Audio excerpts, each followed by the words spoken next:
ഇടതു സർക്കാർ പ്രവാസികൾക്കായി പ്രഖ്യാപിച്ച ആനുകൂല്യങ്ങളിൽ എന്തൊക്കെ കിട്ടിയെന്ന് പ്രവാസികളും സമൂഹവും വിലയിരുത്തണമെന്ന് മുൻ DCC പ്രസിഡന്റ് CV ബാലചന്ദ്രൻ.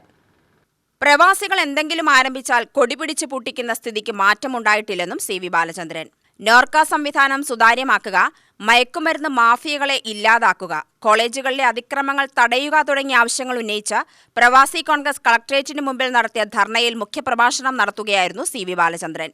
നാട്ടിൽ തിരിച്ചെത്തുന്ന പ്രവാസികൾക്ക് പ്രവാസി ക്ഷേമ പെൻഷനും സംരംഭക സഹായകവും സർക്കാർ വാഗ്ദാനം ചെയ്തെങ്കിലും വാഗ്ദാനമായി തന്നെ തുടരുകയാണ്. വർഷങ്ങളോളം അറബി നാട്ടിൽ അധ്വാനിച്ച പണം കൊണ്ട് നാട്ടിൽ എന്തെങ്കിലും തുടങ്ങിയാൽ ആന്തൂർ സാജന്റെ ഗതി വരുമോ എന്ന ഭയമാണ് സംരംഭങ്ങളിൽ നിന്നും പ്രവാസികൾ അകന്നു നിൽക്കാൻ കാരണം. പ്രവാസി യാത്രകൾക്ക് ഗുണകരമാവുമെന്ന് പറഞ്ഞ നോർക്ക ഗുണത്തേക്കാളേറെ ദോഷമാണ്. ക്യാമ്പസുകളിൽ റാഗിംഗ് പകർച്ചവ്യാധി പോലെ പടരുകയാണ്. സാധാരണക്കാരുടെയും പ്രവാസികളുടെയും മക്കളാണ് റാഗിങ്ങിനിരയാവുന്നത്.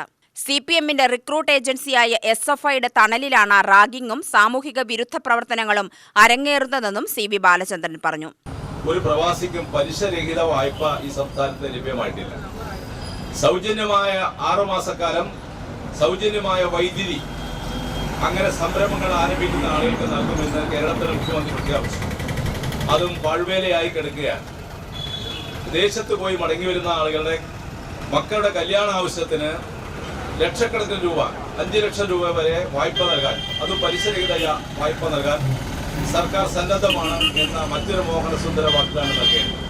അവരുടെ ചികിത്സയ്ക്ക് ഈ സംസ്ഥാന ഗവൺമെന്റ് പിണറായി വിജയൻ പ്രവാസികളെ പ്രലോഭിപ്പിച്ചുകൊണ്ട് പറഞ്ഞു, ചികിത്സയ്ക്ക് ആവശ്യമായ സംഖ്യ സൗജന്യമായി നൽകും എന്ന പ്രഖ്യാപനവും അദ്ദേഹം വിദേശത്ത് പോയി വിദേശത്തുള്ള നമ്മുടെ മലയാളികളുടെ സമ്മേളനത്തിൽ പങ്കെടുത്തുകൊണ്ട് അദ്ദേഹം പ്രഖ്യാപിക്കുകയുണ്ടായി.